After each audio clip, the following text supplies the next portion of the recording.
فخر الدین پاشا، کیا آپ نے کبھی اس مرد مجاہد کا نام سنا ہے جس نے تنے تنہا مدینہ کی حفاظت کے لیے تاریخ رقم کر دی؟ یقیناً آپ اس نام کو پہلی بار سن رہے ہیں۔ یہ خلافت عثمانیہ کا وہ بہادر جرنیل تھا جو اکیلا تنے تنہا عرب باغیوں اور برطانیہ اور اس کے اتحادی افواج سے 72 دن تک لڑتا رہا، اور بعد میں برطانیہ نے اس کے بہادری اور دلیری سے متاثر ہو کر ان کو صحرائی چیتے کا خطاب دیا تھا۔ تاریخ اسے مدینے کے محافظ کے نام سے یاد کرتی ہے۔ وہ خلافت عثمانیہ کا ایک بہادر جرنیل تھا، لیکن جس چیز نے اس کی شخصیت اجاگر کی وہ تھا اس کا حضور صلی اللہ علیہ وسلم سے تعلق اور عشق۔ پہلی جنگ عظیم کے دوران برطانیہ تقریباً ہر جگہ سلطنت عثمانیہ کے ہاتھوں شکست پہ شکست کھاتا جا رہا تھا، تو اس وقت برطانیہ کو ایک چال سوچی۔ اس نے شریف مکہ حسین بن علی، جو کہ حجاز کا گورنر تھا، اپنے ساتھ اس لالچ پہ ملا لیا کہ جنگ کے اختتام پر اسے مسلمانوں کا خلیفہ بنایا جائے گا۔ شریف مکہ نے خلافت عثمانیہ کے خلاف بغاوت کر دی اور مکہ اور جدہ پر قبضہ کر لیا۔ اس کے بعد وہ مدینہ کی طرف بڑھا۔ اس کے ساتھ انگریز اور فرانسیسی فوجیں بھی تھی، اور لارنس آف عربیہ نامی بدنام زمانہ جاسوس بھی تھا۔ انہوں نے 1916 کو مدینہ کا محاصرہ کر لیا۔ یہ محاصرہ 1919 تک جاری رہا، کیونکہ ان کو یہاں کے عثمانی مجاہدوں کی طرف سے سخت مزاحمت کا سامنا کرنا پڑ رہا تھا۔ اس وقت مدینہ شہر کا دفاع ایک عثمانی سپہ سالار فخری پاشا یا عمر فخر الدین پاشا کے زیر نگرانی تھا۔ یہ شخص انتہائی دلیر اور صاحب ایمان تھا۔ مدینہ منورہ کے باسی اس کی بہادری اور حسن انتظام پر اسے بہت پسند کرتے تھے۔ عربوں کی غداری کی وجہ سے عثمانیوں کو شدید دھچکا لگا، اور برطانیہ اور اس کی اتحادی بڑی تیزی سے عثمانیہ کے علاقے کو اپنے قبضے میں لیتے جا رہے تھے۔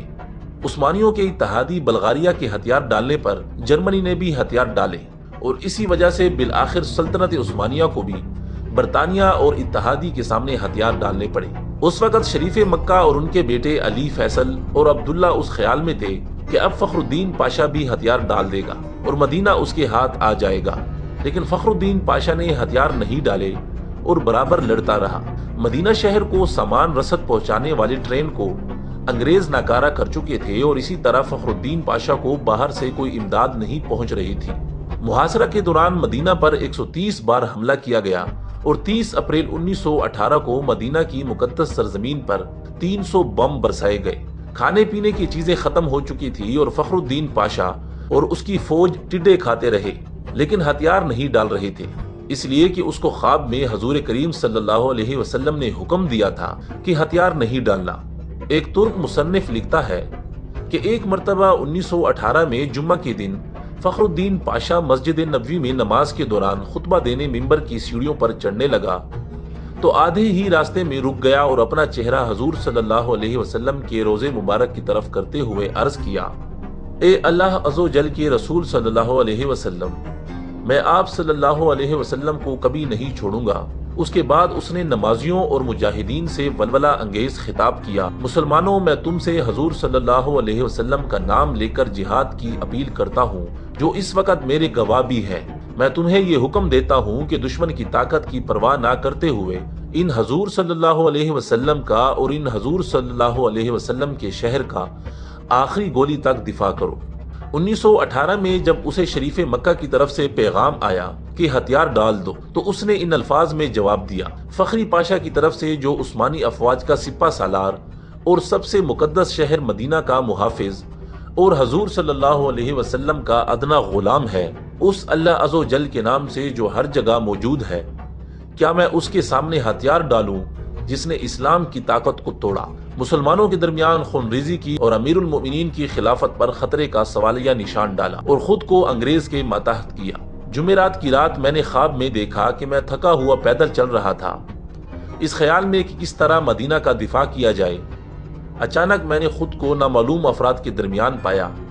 پھر ان میں سے میں ایک بزرگ شخصیت کو دیکھا، وہ حضور صلی اللہ علیہ وسلم تھے۔ انہوں نے اپنا بایاں ہاتھ میری پیٹھ پر رکھا اور مجھ سے تحفظ کا احساس دلانے والے انداز میں کہا، میرے ساتھ چلو۔ میں ان کے ساتھ 3-4 قدموں تک چلا اور پھر بیدار ہو گیا۔ میں فوراً مسجد نبوی گیا اور ان کے روزے کے قریب اپنے رب کے حضور سجدے میں گر پڑا اور اللہ عز و جل کا شکر ادا کیا۔ اب میں حضور صلی اللہ علیہ وسلم کی پناہ میں ہوں جو میرے سپہ سالار اعلیٰ ہے۔ میں مدینہ کی عمارتوں، سڑکوں اور اس کی حدود کی دفاع میں دل و جان سے مصروف ہوں۔ اب مجھے ان بیکار پیشکشوں سے تنگ نہ کرو۔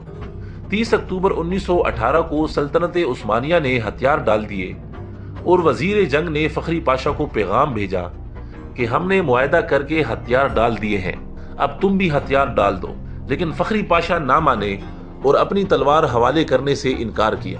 اس پر عثمانیہ نے اسے عہد سے برطرف کر دیا، لیکن اس کے باوجود بھی وہ ڈٹے رہے اور اسی طرح لڑتے رہے۔ اسی طرح جنگ ختم ہونے کے بعد یہ صحرائی چیتا، یہ عاشق رسول 72 دنوں تک اکیلے عرب باغیوں اور برطانیہ اور اس کے اتحادیوں سے لڑتے رہے اور اپنے چھوٹے سے دستے سے مدینہ کی حفاظت کرتے رہے۔ دوستو، اب وقت آ گیا ہے کہ ہم دوبارہ اپنے ان اسلاف کو زندہ کریں جو اللہ اور حضور صلی اللہ علیہ وسلم کے نام پر مر مٹے۔